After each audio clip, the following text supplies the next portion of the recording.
आज आप लोग देखना चाहेंगे जो है एनएमसी कोचिंग सेंटर के माध्यम से मैथ का पेपर 1 तारीख को होना है। हिंदी के पेपर से भी महारत जो है इस पेपर को देखना बहुत ज़रूरी है। इस पेपर में हम लोग अच्छी तरीके से मैथ को पढ़ लेंगे। मैथ के विभिन्न प्रकार के जो चैप्टर हैं सब में जब बहुत कम परेशानी है, लेकिन जितनी परेशानी बच्चों को त्रिकोणमिति में लग रही है उतनी परेशानी हमें किसी भी चैप्टर में नहीं महसूस हो रही है। जितना कि बच्चे जो है मिले, बात हुई उनसे, तो सर त्रिकोणमिति के लिए कुछ कीजिए, कुछ विकल्प है? तो जी हाँ, बिल्कुल विकल्प है। पहले हमने आज जो है त्रिकोणमिति पढ़ाने के लिए 3 एक्सरसाइज आपको समझाएंगे। तीनों के सूत्र आप अच्छी तरीके से समझ लीजिए, फिर देखना एक्सरसाइज में कितना मजा आता है, कितनी आसानी से एक्सरसाइज पढ़ेंगे। और पेपर का समय बहुत नज़दीक है, इसलिए अब हम लोग क्रमानुसार तो चैप्टर में सारे क्वेश्चन नहीं पढ़ेंगे, वही क्वेश्चन हम लोग पढ़ेंगे जो बोर्ड परीक्षा में आ सकते हैं। ठीक है, तो चलिए जी हाँ, हम समय को बर्बाद न करते हुए बस चालू करते हैं त्रिकोणमिति। तो पहली एक्सरसाइज पढ़ने के लिए सबसे पहला जो ज्ञान है वो कहाँ से है, वो यहाँ से ले लीजिए। सबसे पहले त्रिभुज बनाइए जिसका नाम दिया जाता है समकोण। समकोण त्रिभुज को ज्ञान ले लो भैया। समकोण कोण जो है दो प्रकार के होते हैं, भुजाओं के आधार पर, एक होता है कोणों के आधार पर हम लोग त्रिकोणमिति में पढ़ेंगे भुजाओं के आधार पर। तो ये समकोण त्रिभुज है जिसमें ये हो जाएगा ए, ये हो गया बी और ये हो गया सी। इस वाली भुजा को आधार कहते हैं। अंग्रेजी वाले मीडियम वाले बच्चे अगर जुड़ेंगे तो उनको ये समझ में आना चाहिए बेस है, और इधर कर्ण है। कर्ण को हाइपोटेन्यूज कहते हैं। इसे एच से, आधार को बी बेस से लिखते हैं। और ये वाली भुजा जो है लंब है। क्या है? लंब है। लंब वाली भुजा को हम लोग क्या लिखते हैं? परपेंडिकुलर से लिखते हैं, इसे पी कहते हैं। तो समझ लो, आधार, लंब और कर्ण। इंग्लिश मीडियम वाले बच्चे इसे हाइपोटेन्यूज और आधार को बेस और लंब को परपेंडिकुलर के नाम से जानते हैं। यहाँ पर एक कोण बनता है जो होता है 90 डिग्री का, और यहाँ पर जो न्यून कोण बनता है, थीटा में न्यून कोण होता है, यहाँ पर भी न्यून कोण होता है, दोनों न्यून कोण होते हैं। अब हम लोग ज्यादा समय नहीं बर्बाद करेंगे, फटाफट हम आपको बताते जाएंगे। समकोण त्रिभुज की पाइथागोरस नाम सुना होगा आपने, कक्षा 7 में इसको सिद्ध किया गया है। प्रमेय, पाइथागोरस प्रमेय में एक सूत्र है जिसका नाम है कर्ण का स्क्वायर बराबर आधार का स्क्वायर और प्लस लंब का स्क्वायर। काय का है? लंब का स्क्वायर। अब इसको अच्छी तरीके से देख लो। अगर मान लो कर्ण वाली भुजा ज्ञात करनी तो ये वाला सूत्र लगा दो, और अगर कभी आपको आधार वाली भुजा भी निकालनी पड़ सकती है तो कर्ण वाली भुजा में से लंब को घटा दो। क्या दिक्कत है? बड़ी भुजा है ना, ये सबसे बड़ी भुजा है, इसको ये समझ लो। उसके बाद मान लो कभी कभी लंब भी निकालना पड़ सकता है, तो लंब का स्क्वायर बराबर कर्ण का स्क्वायर और माइनस आधार का स्क्वायर। ये भैया आप पहले जान लो। पहली एक्सरसाइज जो पढ़ाने का पूरा प्रयास कर रहे हैं, उसके बाद रेशियो देखो कितने होते हैं, जिसको हम लोग अनुपात कहते हैं। अनुपात में जैसे साइन थीटा है वो अपना कॉसेक का उल्टा है। इतना तो रटा यार, साइन कॉसेक का उल्टा है। उसके बाद कॉस जो है वो अपने सेक का उल्टा है। उसके बाद टेन थीटा जो है वो कॉट का उल्टा है, और कॉस सेक है और टेन कॉट का उल्टा है। इसकी मदद से हम लोग देखते हैं क्या होता है। जैसे हमने यहाँ पे तुम साइन लिख लो, यहाँ पर भाई कॉस लिख लो, यहाँ पर टेन लिख लो। अब उसके बाद ये एक ही परिवार के लोग हैं तो एक ही तरफ रहेंगे, और ये वाले एक ही परिवार के लोग हैं वो एक तरफ रहेंगे, जैसे रहेगा। लेकिन इस क्रम से साइन कॉसेक का उल्टा, तो साइन के नीचे ही तो कॉसेक रहेगा। उसी के बराबर में कॉस जो है वो सेक का उल्टा है तो यहाँ रहेगा, टेन कॉट का उल्टा तो यहाँ रहेगा। अब इसकी जरूरत इसलिए है क्योंकि इससे कुछ सूत्र बनेंगे। जैसे आपने देखा कि साइन थीटा का फॉर्मूला क्या बनेगा? लंब बटे कर्ण। लंब बटे कर्ण। एल जो है वो लंब है और के क्या है? वो कर्ण है। अब ऐसे ही अगर किसी बच्चे ने आपसे कह दिया सर भैया कॉसेक का फॉर्मूला बताओ, तो कॉसेक कहाँ है? ये है, तो नीचे से ऊपर की ओर चले जाइए। जैसे आपने बताया कर्ण बटे लंब, तो के क्या है? कर्ण है, और ये क्या है? वो लंब है। बस कोई दिक्कत नहीं होने वाली है। अब जैसे आपने देखा कि कॉस थीटा का असर बताइए, कॉस का भैया ए बटे के लिख लो। ए क्या है? आधार है, वो हमने त्रिभुज वाली भुजाओं के साथ नाम दे रखा है। के का मतलब कर्ण है। अब उसी तरीके से किसी ने कहा सर सेक का बताइए, तो घबराइए नहीं, सेक देखे कहाँ है, सेक यहाँ है, तो के से ए यानी कि के बटा ए लिखिए। के क्या है तो बताइए ना, कर्ण बटे आधार, आसानी से देख लीजिएगा। उसके बाद हमने कहा भैया टेन का बताइए, तो टेन के लिए हमने देखा टेन यहाँ है तो लंब बटे आधार, तो लंब बटे आधार यानी कि लंब बटे आधार, आसानी से लिख लिया। उसके बाद अगर कहें कि कॉट का बताइए, तो कॉट का नीचे कॉट है तो आधार बटे लंब बताएंगे, वो पहले लिखेंगे, लंब नीचे कर देंगे, तो यहाँ पे आ जाएगा आधार बटे लंब। अब इंग्लिश मीडियम वाले बच्चे लंब को परपेंडिकुलर रखें और कर्ण को हाइपोटेन्यूज रखें, आधार को बेस रखें और आसानी से उनको भी समझ में आ जाएगा कि ये क्या है। पहली एक्सरसाइज पढ़ने के लिए सिर्फ आपको ये त्रिभुज आना चाहिए, ये 3 सूत्र आना चाहिए, कोई भी भुजा निकालनी पड़ सकती है, रेशियो, और ये इतना पता होना चाहिए। हम एक्सरसाइज जब स्टार्ट करेंगे, देखिए सभी लोग सीधे सीधे बात समझ लो, सवाल डायरेक्ट हम पढ़ाते नहीं, हमारी आदत नहीं, बिना बेस बनाए हम कोई भी बात आपको बता नहीं सकते हैं, चाहे आप लोग समझो, देखो और रुको या भैया चले जाओ, बिना बेस के हम आपका सिस्टम खराब नहीं करेंगे। आपको पूरी बात जड़ से समझ में नहीं आएगी तो उसका कोई मतलब है नहीं। अब आप आसानी से पहले इसका स्क्रीनशॉट ले लो या अपनी कॉपी पर नोट कर लो, ताकि समस्या ना रह जाए सवाल पढ़ाते समय। और एक चीज, इसमें थोड़ा सा भिन्न का भी ज्ञान होना चाहिए, जैसे भिन्न का जोड़ है, घटाना है, गुणा है, तब आसानी से हम लोग आसानी से इसको कर लेंगे। चलिए इसको घटा देते हैं, आप इसको स्क्रीनशॉट ले लिए होंगे और आसानी से इसको पहले कॉपी पर नोट कर लीजिए, ताकि आपकी समस्या ना रह जाए आपको पढ़ते समय। तीनों एक्सरसाइज हमने बना आपको पढ़ानी है ना, तो जो भी इंपॉर्टेंट सवाल है वो तो हम पढ़ाएंगे, साथ साथ में आपको वो विकल्पीय एमसीक्यू से जुड़ी हुई बात भी आपको बता देंगे। चलिए अब एक चीज और सबसे महत्वपूर्ण चीज वो है सारणी। सारणी पढ़ना बहुत जरूरी, क्योंकि बिना सारणी के मान के हम इस त्रिकोणमिति की एक्सरसाइज को आगे नहीं बढ़ा पाएंगे। जो बीच में है अभ्यास बी करके है, उसको 8B 8C जो भी है वो सारणी बिना नहीं संभव है। और उसके बाद त्रिकोणमिति का एक ही अध्याय जुड़ा हुआ है जिसका नाम है हाइट एंड डिस्टेंस, यानी कि ऊंचाई और दूरी। भैया बिना सारणी के आप वहां कुछ कर ही नहीं सकते, इसीलिए ध्यान पूर्वक, और ये जो लाल बटे कक्का वाले फार्मूला बताए इनको ले लेना, और सारणी एक जेब में सारणी, दूसरी जेब में लाल बटे कक्का। आप टेंशन मुक्त होकर ऊंचाई और दूरी को पढ़ लेंगे, कोई दिक्कत का सामना नहीं करना है। समय भी ज्यादा है, बस आपको लग रहा है, बस आपकी मानसिक क्रिया बदली है ना, इस वजह से समय कम लगता है। पढ़ने लगो पिन उठा के तो समय कम लगेगा, सवाल कम रह जाएंगे तो समय बच जाएगा। सारणी पढ़ने के लिए हम लोग क्या करते हैं, सबसे पहले साइन थीटा लिख लो और एक जगह पर कॉस थीटा लिख लो। साइन कॉस लिखने के बाद यहाँ पर साइन 0 लिख लो, यहाँ पर 30 लिख लो, यहाँ पर 45 और यहाँ पर 60 और यहाँ पर 90 लिख लो। अब सीधे शब्दों में कहें तो साइन 0 का मान 0, साइन 30 का 1/2, साइन 45 का 1/√2, साइन 60 का √3/2, साइन 90 का 1। थोड़ी भैया कोशिश कर लो, अगर हो सके तो ये 4 मान एक बार जो है रट लो 5। फिर बस इतना ही हम आपसे कहेंगे कि रट्टा लगाना है। रट्टा नहीं लगाना है तो समय कम है, नहीं तो विरोध बताते कि रट्टा ना लगाना पड़ता आपको। परंतु अब ये वाला 1 उठा के यहाँ रखो, ये वाला मान यहाँ पर रखो। अब इसकी बारी हो गई, ये भी हो गया, अब बचाइए तो ये वाला इसी जगह पर आ जाएगा क्रम से, ये वाला यहाँ पर आ जाएगा और ये वाला उठ के यहाँ पर चला जाएगा। अब जैसे ही आपको साइन और कॉस का मान क्लियर होगा, बस समझ लेना कि सारणी क्लियर हो गई है, यानी कि आप टेंशन मुक्त हो रहे हैं। जितना भी दर्द है वो आसानी से मिटने वाला है, बस 2 ही मान आपने रट लिए। उसके बाद अब आप साइन का उल्टा, पता है बार बार चिल्ला रहे, साइन का उल्टा कॉसेक है और कॉस का उल्टा सेक है।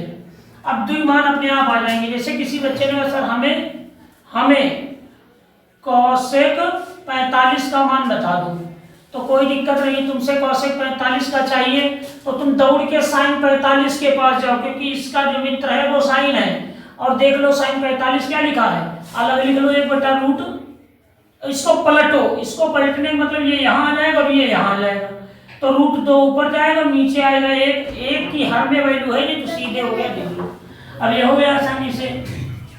दूसरी बात, अब जैसे ही ऐसे ही सारे मान हो जाएंगे।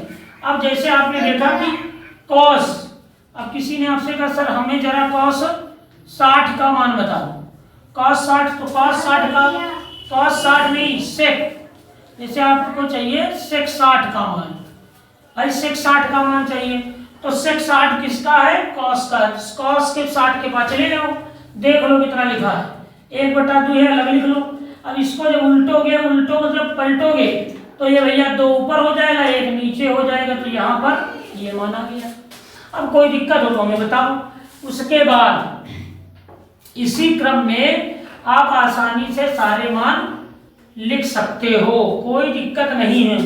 चलिए अब आप अपनी बुक भी उठा लीजिए ताकि ये तो देख लिया जाए कि भैया कहीं गलत तो नहीं सर जी बताया जा रहे हैं, तो सारी उठा के आप रख लो अपने सामने, ऐसे आराम से रख लो, और जो जो मैं ट्रिक बताते जा रहा हूँ उसको आप मैच करते जाइए कि कहीं ऐसा तो नहीं कि गलत हो रहा हो। अब कुछ बच्चे कहेंगे सर जी कॉसेक 0 का मान बता दो, तो भैया जैसे हमने लिखा कॉसेक 0 का मान, तो हम दौड़ के कहाँ जाने वाले हैं? कॉसेक 0 के पास, अब साइन 0 के पास जाएंगे। अब साइन 0 लिखा तो 0 है, 0 का कौन सा उल्टा होगा? तो 0 का उल्टा अपरिभाषित होगा, मतलब अपरिभाषित हो गया, कोई मान नहीं। आप मिला लेना अपनी सारणी से, देख लो 0 को 0 से डिवाइड करना है या 0 को उलटना है तो अपरिभाषित हो जाएगा। इसी क्रम में साइन कॉसेक, कॉसेक अगर 90 का मान मांग रहा है तो वो 1/1 है, तो 1/1 बनिए 1 हो जाएगा। उसके बाद कॉस 90 का मान अगर कोई मांग रहा है तो 0 को जब उल्टोगे तो वो 0 हो जाएगा। तो सेक 90 का मान देख लो, आसानी से अपरिभाषित होगा आपकी सारणी में, अच्छी तरीके से देख लो। चलिए तो क्लियर हो गया। इसको उलटने पलटने से ही आसानी से आपको सारे मान प्राप्त हो जाएंगे, 2 ही आपको रट्टा लगाना है। अब इसके बाद एक महत्वपूर्ण बात और, कि जैसे एक फार्मूला जिसका नाम है tan थीटा बराबर साइन थीटा बटे कॉस थीटा। अब हम तुमसे ले लेंगे कॉट रटो, बिल्कुल ना रटो, tan देखो। अब आप किसी बच्चे ने कहा सर जरा हमें tan 60 का मान बताओ, तो tan 60 का पूछ रहा है, तो भैया साइन 60 और बटे में रख लो कॉस 60। अब आसानी से देख लो साइन 60 का मान क्या है? √3/2, फिर बटे। अब यहाँ पर कॉस 60 का मान, तो कॉस 60 का मान क्या है? 1/2, हर से हर जाता है कट, तो क्या बचेगा? √3 बचेगा। अब tan 60 का मान √3 है, आसानी से आप अपनी बुक का इस्तेमाल कीजिए और देख लीजिए tan 60 का मान क्या है? √3 है। किसी बच्चे ने कहा सर जरा tan 90 का भी मान बता दीजिए, तो tan 90 के लिए घबराइए नहीं यार, बिल्कुल सिंपल है, साइन 90 और बटे में कॉस 90। उसके बाद कुछ भी दिक्कत नहीं, साइन 90 का मान 1 है, कॉस 90 का मान 0 है, 1 को 0 से डिवाइड करेंगे तो अपरिभाषित हो जाएगा, क्या दिक्कत है? देख लो tan 90 का मान, बुक सामने रखो, मिला लो, क्योंकि सारणी का ज्ञान होना बहुत जरूरी है, बिना इसके संभव नहीं है, अच्छी तरीके से समझ लो। अब एक आधे मान आप निकाल सकते हो, जैसे हमने कहा भैया tan 45 का बताओ, तो कुछ बच्चे कहें सर जी ये तो बड़ा सिंपल है, अभी आप कर रहे तो हम नहीं कर सकते, साइन 45 बटे कॉस 45 रख लेंगे, और ऊपर साइन 45 का मान 1/√2 और फिर 1/√2 का है, क्योंकि कॉस 45 का मान 1/√2, हर से हर कट गया, अंश से अंश कट गया, बचा कहाँ? 1 बचा, तो tan 45 का मान 1 हो गया। अब जब tan के तुमको निकालने की तमीज आ गई ना, तो फिर कॉट का क्या दिक्कत है? कॉट का जैसे किसी ने पूछा आपको कि सर जी कॉट 60 का बचा, तो कोई दिक्कत नहीं है। जब यार tan कॉट का उल्टा है, जब tan कॉट का उल्टा है तो यही पलट लो, तो कॉस ऊपर भेज लो, यहाँ पे रखो कॉस 60 और बटे साइन 60। उसके बाद कॉस 60 का मान हम बार बार कह रहे हैं कि ये आपको आना चाहिए, तो कॉस 60 का 1/2 और नीचे साइन 60 का मान रखो √3/2, तो हर से हर कट गया, इस बार ऊपर 1 बचा, नीचे √3 बचा, देख लो आसानी से क्लियर हो गया।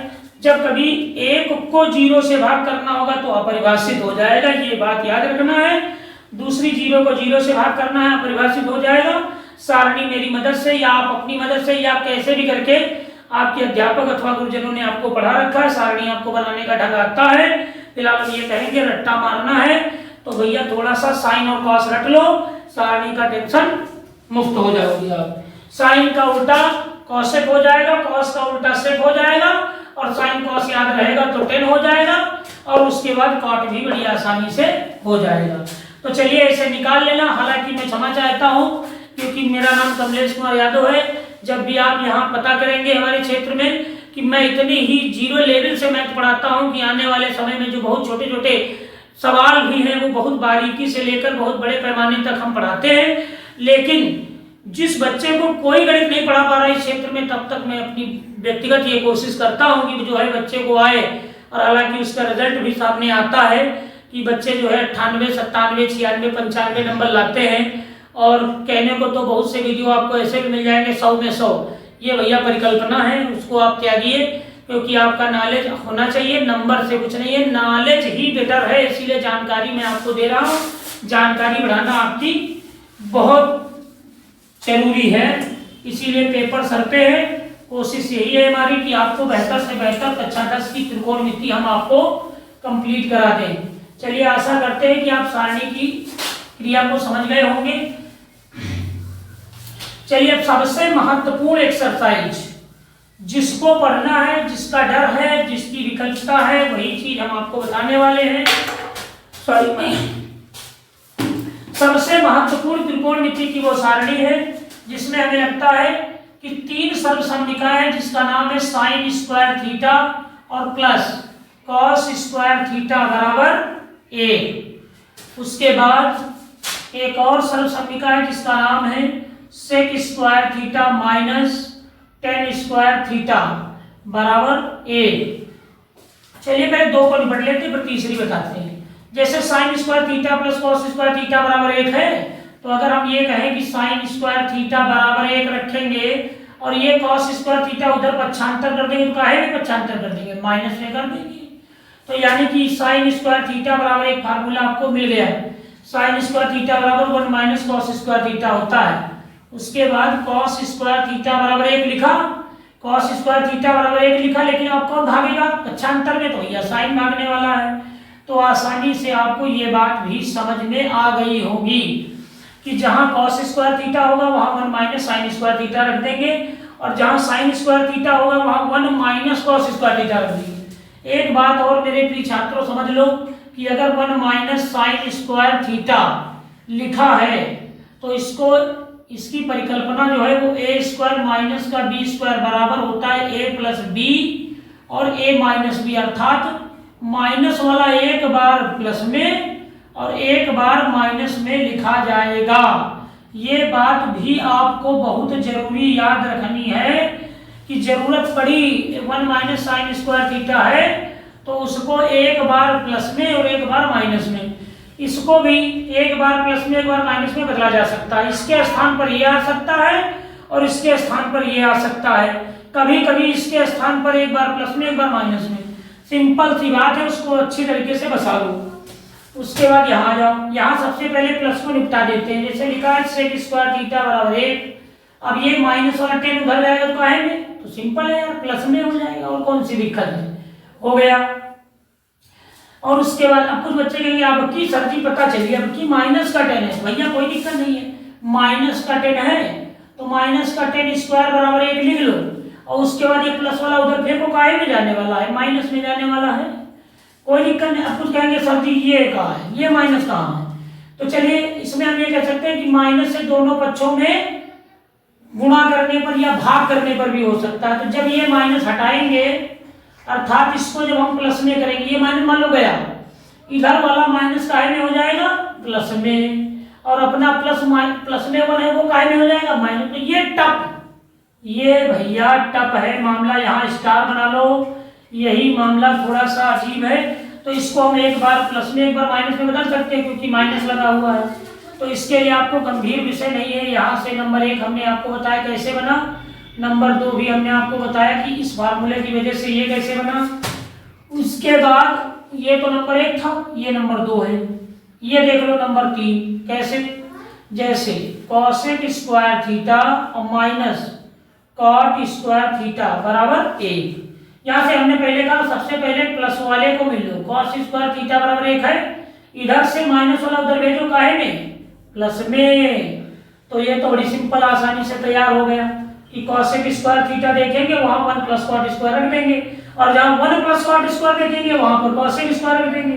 तो प्रक्रिया वही फिर से आ गई, जैसे लिखा माइनस का कॉट स्क्वायर थीटा बराबर 1, और ये प्लस वाला अगर उधर जाएगा तो काहे में?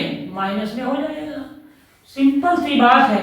उसके बाद ये माइनस अगर आगे से हटा लोगे तो कहानी वहां माइनस वाला क्या हो जाएगा? प्लस में आ जाएगा, प्लस वाला आगे लिखा जाता है, और ये प्लस वाला काहे में? माइनस में। तो ये थोड़ा सा टफ मामला है, थोड़ा सा विषय यहाँ मैंने स्टार बना रखा है, इनको गौर से देख लो। इतनी एक्सरसाइज देखने के बाद एक और महत्वपूर्ण सूचना, पहले आप इसका एक स्क्रीनशॉट ले लो, उसकी वजह से जहां आप फंस रहे हैं उसको भी हम थोड़ा सा सही कर देते हैं। चलिए ये देख लो, सबसे लास्ट जो बात है, साइन थीटा काहे का उल्टा? कहेंगे सर कॉसेक का उल्टा। कॉस काहे का उल्टा? तो कुछ बच्चे कहेंगे बार बार ना बताओ, सेक का उल्टा। फिर कहेंगे भैया टेन काहे का उल्टा? तो कहेंगे सर जी जन्म जन्म का साथ है तुम्हारा हमारा, और ना मिलते इस जीवन में लेते जन्म दोबारा। तो यहाँ cot tan, tan cot, cosec, cosec sine, sine cosec. सबके सूत्रों पर ये नियम लागू नहीं होगा, लेकिन जितने सूत्र हैं, जितने सवाल यूज किए जा रहे हैं वहां पर ही लागू, हर आगे नहीं लागू होगा। आगे हम लोग देखेंगे ना यहाँ तक आपका। उसके बाद एक और चीज याद रखो, जैसे साइन स्क्वायर थीटा हम बोलेंगे कि भैया साइन थीटा काहे का उल्टा, जब ये सूत्र यूज किए जाए तो कटाक से बताएंगे सर 1/कॉसेक। अगर हम पूछेंगे अच्छा तो कॉसेक काहे का उल्टा, कुछ पूछेंगे तुरंत सर जी 1/साइन, क्योंकि ये इसका मित्र है वो उसका मित्र है। अगर हमने आपसे कहा भैया जरा कॉस थीटा काहे का उल्टा, बच्चे ने सर जी सिंपल 1/सेक। अगर मुझे अच्छा तो भैया सेक का उल्टा तो 1/कॉस, कोई दिक्कत नहीं, कॉस ही याद रखेंगे। उसके बाद कुछ बच्चे कहेंगे सर जी टेन थीटा, तो यार 1/कॉट। और कुछ बच्चे कहेंगे कॉट काहे का उल्टा, तो भैया 1/10 का उल्टा।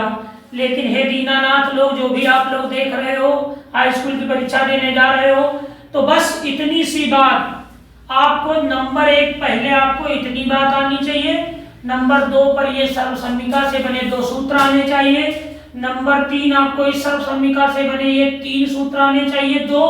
उसके बाद तीसरा ऑप्शन ये है, इस सर्वसम्मिका से बने हुए ये सूत्र जो ब्रैकेट में बंद है, ये कैसे मैंने बनाए हैं, ये अच्छी तरीके से आपने वीडियो को देख के रोक के समझ लो। बस अब आपको कोई दिक्कत का सामना नहीं है।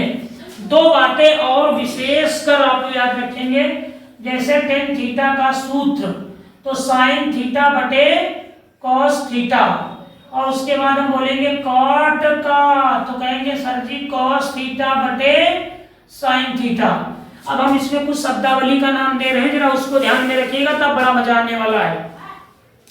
जब हम पहली एक्सरसाइज होते मतलब पढ़ेंगे तो हम कहेंगे लाल बटे कक्का। अब याद करो लाल बटे कक्का, तो साइन कॉसेक का उल्टा, कॉस सेक का उल्टा, टेन कॉट का उल्टा, कॉट टेन का उल्टा। इस तरीके से पूछेंगे, उल्टा कहें तो समझ लो लाल बटे कक्का में, तो बस वहां ध्यान रखना। और इधर जब हम ये एक्सरसाइज चलाएंगे सवालों में, तो कहें काहे का उल्टा, काहे का उल्टा, साइन का उल्टा, तो 1/कॉसेक, कॉसेक काहे का उल्टा तो 1/साइन। 1/, वाली बात भी याद रखना। बाकी इधर वाले सूत्रों को रद्द करने के लिए, जब साइन जब लिखा हो 1 - कॉस, तो यार जब साइन का मित्र कॉस है तो वही आएगा, इधर ध्यान दे लो। और सेक का मित्र टेन है और कॉसेक का मित्र कॉट है, कोई दिक्कत नहीं है, बहुत सिंपल चलने वाला है, किसी भी तरीके से आपको परेशान होने की कोई जरूरत नहीं है। ठीक है, आशा करते हैं कि आप अच्छी तरीके से पहले एक बार इन सूत्रों को लिख लो, पढ़ लो, सारणी पढ़ लो अच्छी तरीके से। अब हम आपको अगले वीडियो में सवाल के साथ मिलेंगे, और वो सवाल हम केवल 10 उठाएंगे जो बोर्ड परीक्षा में एक प्रकार से तहलका मचा देंगे। जय हिंद, जय भारत।